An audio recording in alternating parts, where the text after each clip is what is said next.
After President Trump, big tech now takes aim at the rest of us. The establishment media wants to purge all conservative voices. Plus, Karl Rove thinks that there's a chance President Trump could be convicted in a Senate trial. All that and more. I'm Bobby Eberle. This is a 13-minute news hour. And God bless the United States of America.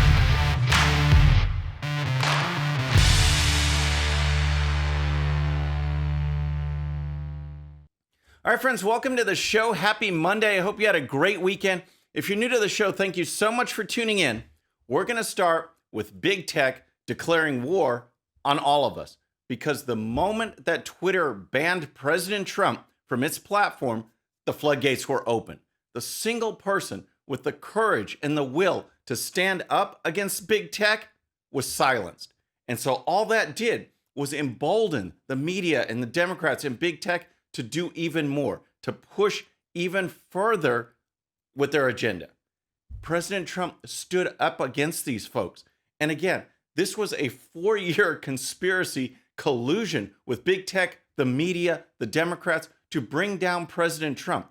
And now that they have, their real target has emerged, because President Trump was only the lightning rod. What they want to do is crush the entire conservative movement, purge all conservative voices, and get rid of conservative opinion wherever it is. That's their goal. First it was President Trump, then it's Trump's supporters. And here's the story.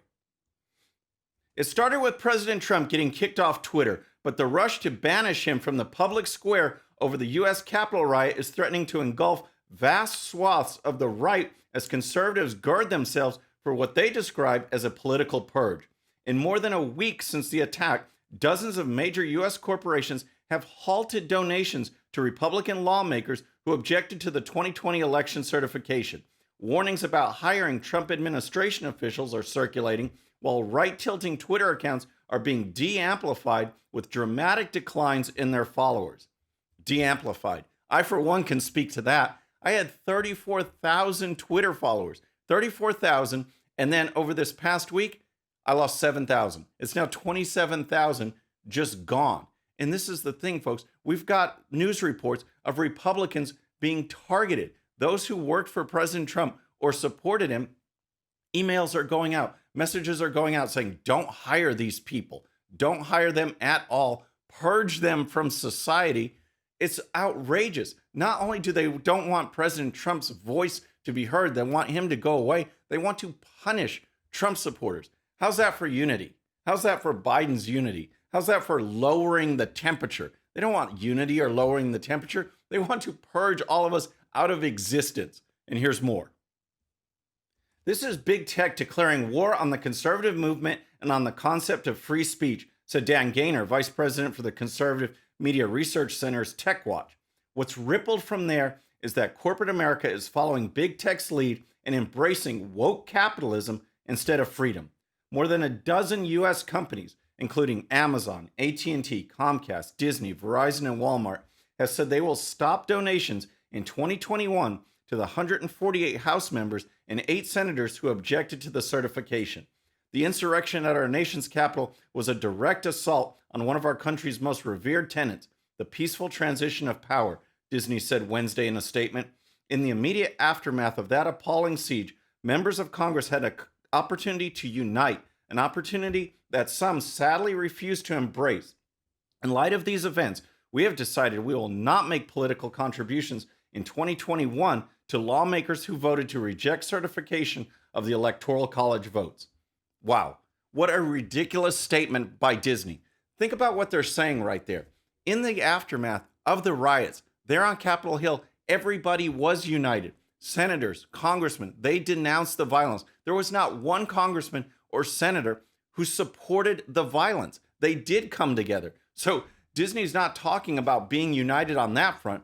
They're saying that because of the violence, all of a sudden, we have to throw this belief in election fraud and these claims of election law violations. We have to throw that out the window because there was a riot. We have to stop believing that. We have to push all those witnesses aside. We have to say, hey, those election laws that were violated in Georgia, Pennsylvania, Wisconsin, and Michigan, we're just going to ignore that. It's a ridiculous statement. People were united in condemning the violence, but that doesn't mean they turn away from their constituents who wanted their representatives and senators to fight for election integrity, to fight for the sanctity of our elections. Voters, this is our voice right here.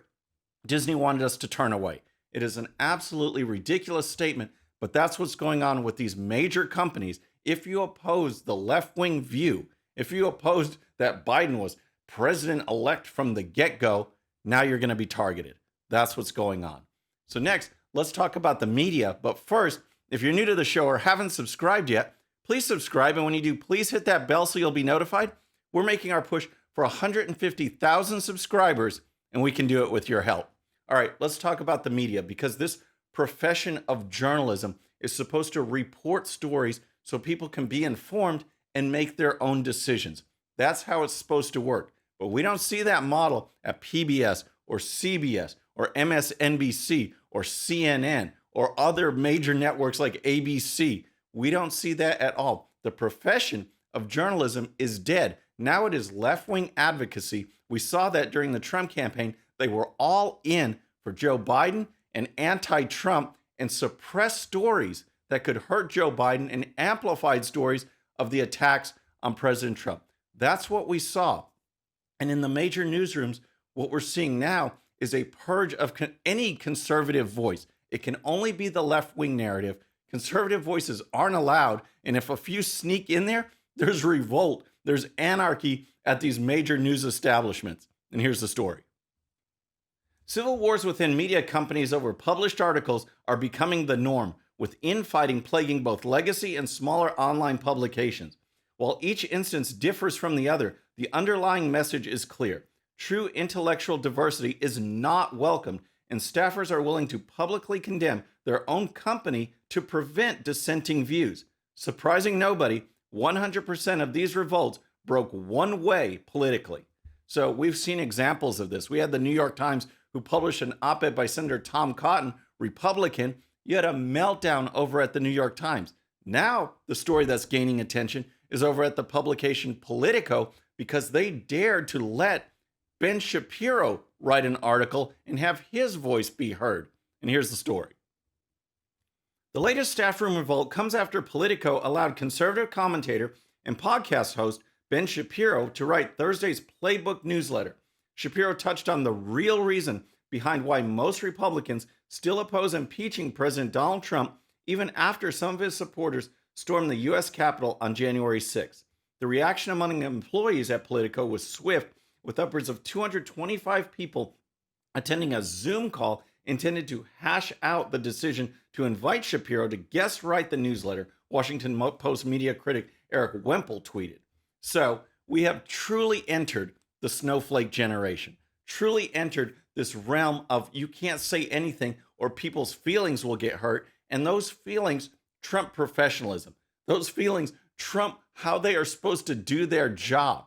We can't have any conservative voices at any of these establishment media outlets, or there's a total meltdown. Another example was the Philadelphia Inquirer earlier this summer. They wrote a column during all the BLM riots and protests and vandalism. Remember when people were getting killed, buildings were getting burned to the ground? They wrote a story on how burning these buildings down doesn't help their cause. They apologized. They turned their headline around. They redid their headline and apologized for the story because their staff members were upset. That's what's going on in the media. So next, let's talk about a little impeachment update, because I was checking out Chris Wallace on Fox News Sunday. I checked that out because these people are they're so out there. Chris Wallace is so left-wing, and he brought his all-star panel to discuss President Trump's impeachment and possible Senate trial. His all-star panel, Karl Rove and Juan Williams.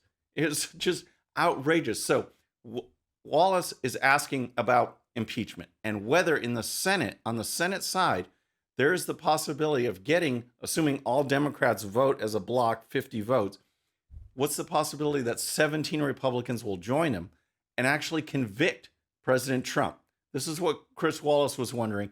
He asked Karl Rove, and Karl Rove started talking about Rudy Giuliani, who was making news saying President Trump's defense is that he did nothing wrong because he was talking about claims of election fraud, which in Giuliani's mind was true. That's what Giuliani was talking about. And Karl Rove says that's not the way to go. And here's Rove. That argument is this was justified. The attack on the Capitol and the attempt to end the congressional hearing on certifying the election was justified because all these charges are true. And frankly, they aren't. They have been given every opportunity to prove them in a court of law and have failed to do so. So I think it really boils down to what's the defense that the president is going to make. And if it's Rudy Giuliani's defense, I think it raises the likelihood of more than 17 Republicans voting for conviction.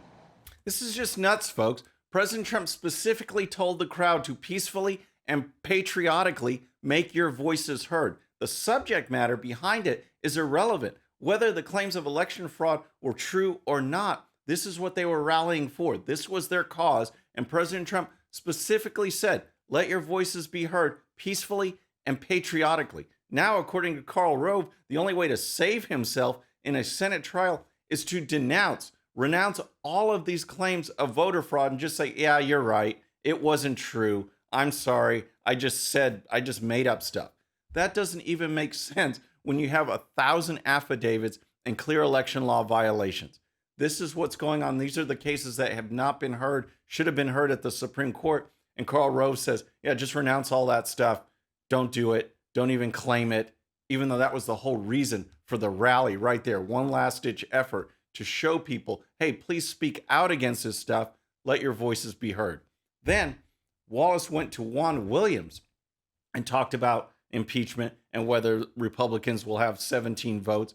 And also, does this push for impeachment go against Joe Biden's pledge and push for unity? And here's Williams.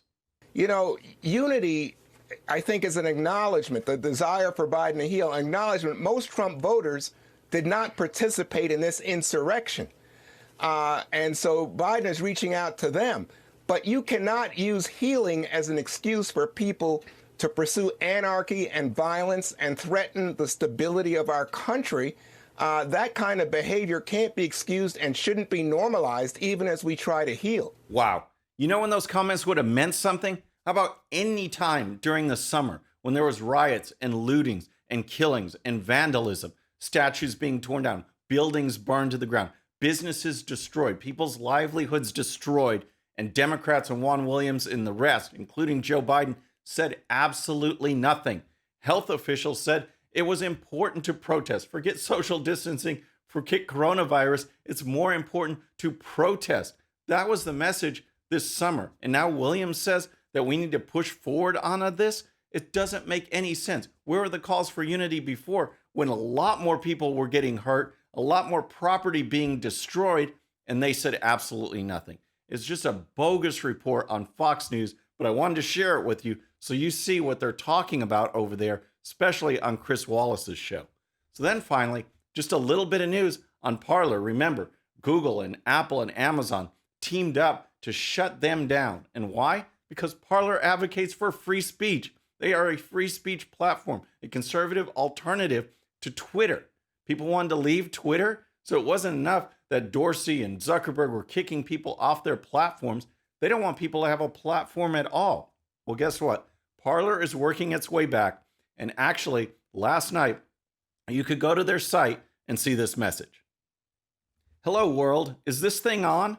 So that's a message from their CEO, John Matzey. It's just a one-page website, basically, while they're working out the technical difficulties. But at least you could go to Parler. He posted that message along with this one that talks about basically the motivation, the mission behind Parler. Now seems like the right time to remind you all, both lovers and haters, why we started this platform. We believe privacy is paramount and free speech essential, especially on social media. Our aim has always been to provide a nonpartisan public square where individuals can enjoy and exercise their rights to vote. We will resolve any challenge before us and plan to welcome all of you back soon. We will not let civil discourse perish. Awesome message from the CEO. Awesome message. And it shows that they are working their way back. They are on a new web server. They've moved their domain over there. Now they've got to work out all the massive logistics that you can imagine. I just moved our website, my company's website, GOPUSA.com, over the past 4 weeks, and it's been involving tweaks every single day to get things right. Now we're on a new server. We're very happy with it, but it takes a lot of work. Imagine that going on with Parler, but it's nice to see them back. Folks, that's our show for today. I hope you enjoyed it. Please subscribe, and when you do, please hit that bell so you'll be notified, and we'll see you next time. I'm Bobby Eberle. This is a 13-minute news hour.